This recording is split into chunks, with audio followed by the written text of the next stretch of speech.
Okey, berjumpa sekali lagi. Untuk kali ini saya akan masuk subtopik berkenaan dengan frekuensi respon untuk Fourier. Okey, jadi sama dengan Laplace dan juga Z transform, okay, kita akan applykan signal-signal yang telah kita transform, yang telah kita convert. Contohnya macam Laplace, kita convert kepada xt kepada xs dan kemudian kita apply ke dalam sistem.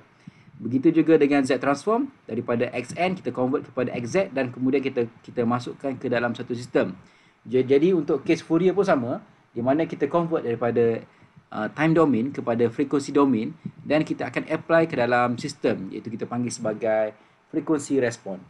Okey, jadi untuk frekuensi respon of continuous time LTI system, kita tengok Okey, jadi antara benda yang kita kena tahu bila kita nak apply ke dalam frekuensi respon ataupun kita nak apply ke dalam continuous time LTI system, di mana dia akan melibatkan beberapa proses. Okey, prosesnya akan saya terangkan sekejap lagi. Ini adalah bahagian formula yang anda perlu tahu. Okey, contohnya kita ada xt sama dengan xt convolute ht. Okey, sebab bila kita nak apply ke dalam sistem, maka kita akan apply menggunakan convolution. Okay. Convolution antara input xt dan juga impulse response ht. Okey, itu yang kita akan apply untuk kita dapatkan nilai yt. Okey, dan untuk memudahkannya lagi, kita akan buat ke dalam bentuk frekuensi domain. Kita tukarkan t ke dalam frekuensi domain, iaitu ke dalam bentuk omega. Okey, dan bila kita refer table, kita refer table convolution. Okey, kita tengok convolution. Okey, untuk convolution, ni convolution. Okay, untuk convolution kita boleh tengok bila x1t convolute x2t, dia akan dapat x1 omega darab dengan x2 omega. Dia hanya darab macam biasa saja. Jadi sebab itulah kita menggunakan Fourier untuk memudahkan pengiraan kita untuk mendapatkan output menggunakan frekuensi response. Okey, jadi bila yt sama dengan xt convolute ht, kita akan dapat y omega equal s omega time h omega. Okey. Dan daripada formula ni, ini adalah formula yang perlu semua orang ingat. Kita dekat sini kita boleh modify formula.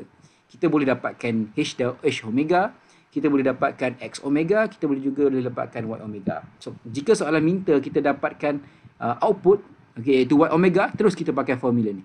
Tapi sekiranya soalan minta kita dapatkan nilai h omega, jadi kita modify saja formula asal ni, kita akan dapat y omega divide by x omega. Sama jugalah dengan x omega. Kalau kita nak dapatkan x omega, maka x omega adalah sama dengan y omega bahagi dengan h omega.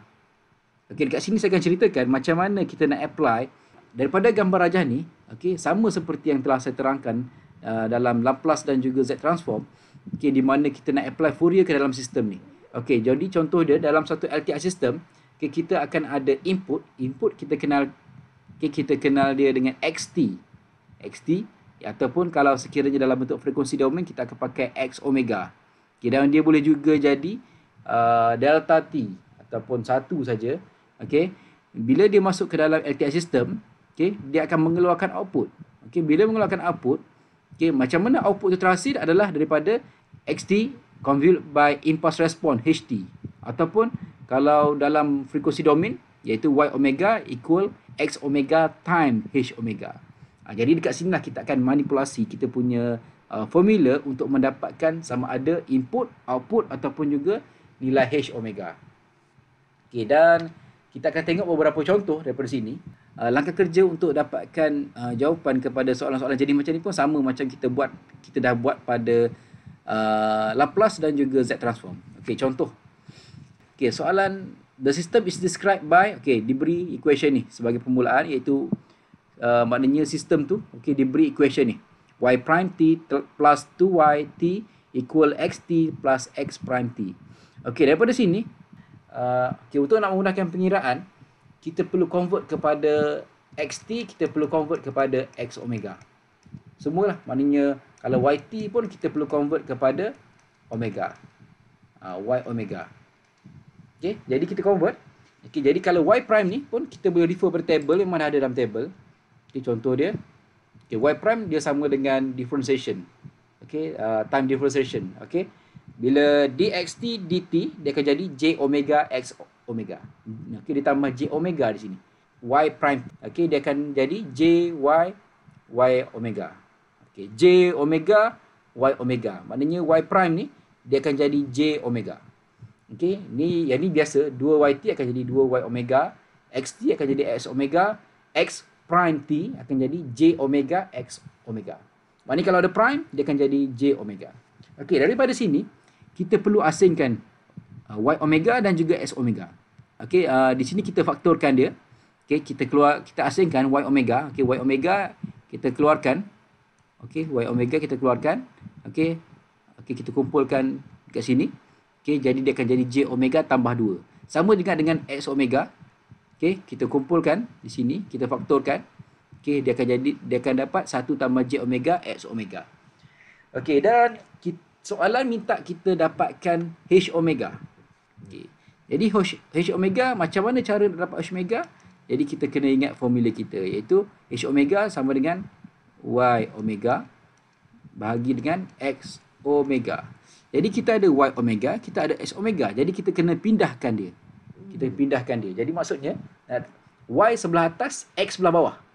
Okey, y sebelah atas, x sebelah bawah. Bermaksud x omega ni kita akan pindah ke sini. Okey. Dan j tambah 2 ni kita akan pindah ke sebelah sini. Okey. Jadi dia akan jadi macam ni lah. Dia akan jadi, bila x omega kita pindah sebelah sini, dia akan jadi bahagi. Akan jadi bahagi. Sama dengan 1 tambah j omega. Yang j omega tambah 2 ni, bila pindah ke kanan, dia akan jadi bahagi. Sebab tu dia berada di sebelah bawah. Okey. Yang ini yang hasil daripada kita pindahkan. Ni kita pindahkan. Ni yang kita pindahkan. Dan kita boleh tengok bila y omega bagi x omega, dia sama dengan h omega. Okey. Dan seterusnya kita selesaikan sajalah.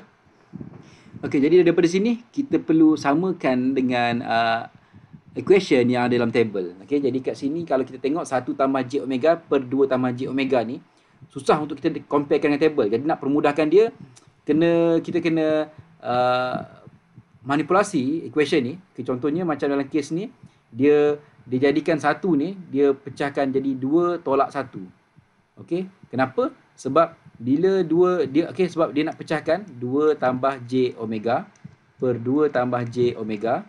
Okey, tolak 1 per 2 tambah j omega. Sebab dia nak pecahkan macam ni.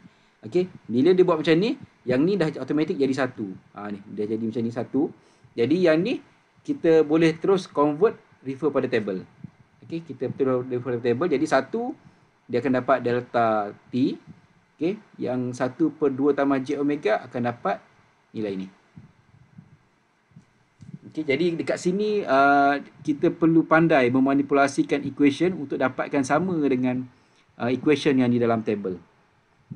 Okey, seterusnya, untuk soalan seterusnya, consider continuous time LTI system described by dyt dt 2yt equal xt. Okey, dia bagi dalam bentuk dyt dt pula.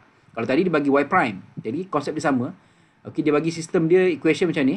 Lepas tu bagi yt, dia suruh soalan minta kita cari find the output yt. Kita kena cari yt to each of the following input. Okey, jadi input dia akan bagi dua input. A xt equal exponent negative t ut, b xt equal ut.